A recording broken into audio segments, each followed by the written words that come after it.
The world biggest beef exporting എന്ന് just ചുമ്മാ നമ്മൾ ഗൂഗിളിലൊന്ന് സെർച്ച് ചെയ്താൽ അറിയാൻ പറ്റും. ബീഫ് കയറ്റുമതിയിൽ ഇന്ത്യ എത്രാം സ്ഥാനത്താണ്, ഏതൊക്കെ സംസ്ഥാനങ്ങളാണ് ഇന്ത്യയിൽ നിന്ന് ബീഫ് കയറ്റുമതി ചെയ്യുന്നത്. അപ്പോൾ പറയും ബീഫ് എന്ന് പറയുന്നത് അതിനകത്ത് പശുവില്ല, അത് വേറെയാണ്. എന്നാൽ പശു ഇല്ലെങ്കിൽ എങ്ങനെയാണ് മാർക്കറ്റിൽ വിൽക്കാൻ വേണ്ടിയിട്ട് പശുക്കൾ വരുന്നത്? എങ്ങനെ വിൽക്കുന്നൊരു സാധനം വാങ്ങിച്ചിട്ടല്ലേ അറക്കുന്നത്?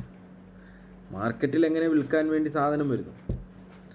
കർഷകൻ പശുവിനെ വളർത്തുന്നുണ്ടെങ്കിൽ അവനത് ലാഭത്തിന് വേണ്ടിയിട്ടാണ്.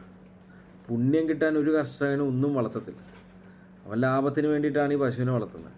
അതിനെ കൊണ്ട് കറന്ന് അതിൽ നിന്ന് കിട്ടുന്ന പാലെടുത്ത് ആ പഞ്ചായത്തിലും ബാക്കി സൊസൈറ്റിയിലും കാണുന്നവർക്കെല്ലാം കൊടുത്ത് തീർത്ത് അതിൻ്റെ കറവ് പറ്റുന്നൊരു സമയത്ത് പിന്നെ അവൻ തീറ്റിപ്പോറ്റു ഇല്ല. തീറ്റിപ്പോറ്റത്തിൽ ഒന്നെങ്കിൽ അറവശാലയിൽ കൊടുത്ത് അവിടുന്ന് കിട്ടുന്ന കാശ് വാങ്ങിക്കും. അതും അല്ലെങ്കിൽ വേറെ എവിടെയെങ്കിലും കൊടുക്കാൻ പറ്റുമെങ്കിൽ അവിടെ കൊടുത്തത് പൈസ വാങ്ങിക്കാൻ തന്നെ ചെയ്യും. അതിൻ്റെ പശുവിൻ്റെ പാല് കഴിഞ്ഞ് ഇനി നിർത്തി അതിനെ ആഹാരം കൊടുക്കുക, അങ്ങനെ ഒരു മൈൻഡേ വരത്തില്ല. അങ്ങനെയാണെങ്കിൽ കേരളത്തിൽ അല്ലെങ്കിൽ ഇന്ത്യയിൽ ഈ യൂസ് കഴിഞ്ഞ ഉപയോഗശൂന്യമായ ആ ഒരു മൃഗം പശു എന്ന് പറയുന്ന അതിനെ കറന്ന് അതിൻ്റെ എല്ലാവിധ നീരും വലിച്ചെടുത്ത് കഴിഞ്ഞിട്ട് ആ ഉപയോഗിക്കാൻ പറ്റാത്ത ആ ഒരു ഇതും കർഷകൻ വിൽക്കുമ്പോൾ അവരുടെ കയ്യിൽ നിന്ന് ഗവൺമെൻറ് വാങ്ങിക്കുക. ഗവൺമെൻറ് വാങ്ങിച്ചതുകൊണ്ട് കർഷകൻ ഒരു ഒരു ഒരു ഒരു വിഹിതം, ഒരു പൈസ, അവൻ്റെ കഷ്ടപ്പാടിനുള്ള പൈസ അവന് കൊടുക്കുക.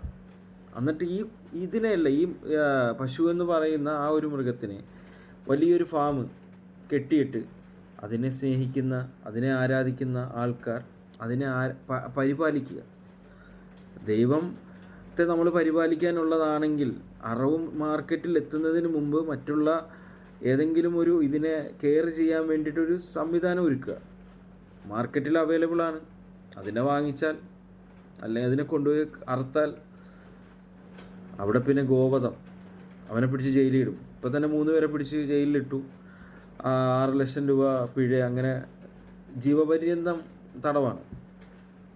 ഇന്ത്യയിൽ നിന്ന് ഏറ്റവും കൂടുതൽ ബീഫ് എക്സ്പോർട്ട് ചെയ്യുന്നുണ്ട്. അവിടെ നിന്നെല്ലാം വിടുന്ന പോത്തും അല്ലെങ്കിൽ കാള എരുമയൊന്നും അല്ലല്ലോ, അതിനകത്തും പശുക്കൾ കയറുന്നുണ്ട്. വലിയ വിദ്യാഭ്യാസമില്ലാത്ത, വലിയ അറിവില്ലാത്ത മിക്ക സംസ്ഥാനങ്ങളിലും മതത്തിൻ്റെ പേര് പറയുമ്പോൾ അവരത് ഏറ്റുപിടിക്കും. അവർക്ക് വിദ്യാഭ്യാസത്തിൽ കൂടുതൽ കാണും. ഏറ്റവും കൂടുതലും ഇതല്ലേ ഇഷ്ടം. ഓരോ ഫെസ്റ്റിവലാണ് അവർക്കിഷ്ടം, ഓരോ ആഘോഷങ്ങളാണ്. വിദ്യാഭ്യാസം ഒരുപാട് കിട്ടിക്കഴിഞ്ഞാൽ പിന്നെ ഇങ്ങനെയുള്ള പരിപാടികളൊന്നും നടക്കത്തില്ല. ഹലാൽ സർട്ടിഫിക്കറ്റോടു കൂടി ഇന്ത്യയിൽ നിന്നും മറ്റ് രാജ്യങ്ങളിൽ കൊടുത്ത് കയറ്റി അയച്ച് അവിടെ വന്ന് ഇന്ത്യയിലുള്ളവർ തന്നെ അവിടെ വന്ന് കഴിക്കുന്നുണ്ട്. അതാണ് ഏറ്റവും വലിയ വിറ്റ്. ഈ ഒന്ന് മനസ്സിലാക്കേണ്ട കാര്യങ്ങളുണ്ട്. മതം കുറച്ചുകൊണ്ട് വിദ്യാഭ്യാസം അത് നൽകാൻ ശ്രമിക്കണം. ഇന്ത്യയിൽ ഇപ്പോഴും പല സംസ്ഥാനങ്ങളിലും വിദ്യാഭ്യാസമില്ലാത്ത അല്ലെങ്കിൽ അടിസ്ഥാന സൗകര്യങ്ങളില്ലാത്ത സ്കൂളുകളുണ്ട്. അവിടെയൊക്കെ നല്ല അടിസ്ഥാന സൗകര്യങ്ങൾ കൊടുത്ത് അവിടെയുള്ള ജനങ്ങൾക്ക് നല്ല വിദ്യാഭ്യാസം കൊടുത്ത് മതങ്ങൾ ആവശ്യത്തിന് മാത്രം ഉപയോഗിച്ചാൽ ഇനിയും കാലങ്ങളോളം ഇന്ത്യ വളരും. ലോകത്ത് വേൾഡിൽ തന്നെ ഇന്ത്യ ഇപ്പോൾ ഉള്ളതിലും നമ്പർ 1 ഒന്നും കൂടെ ആവും.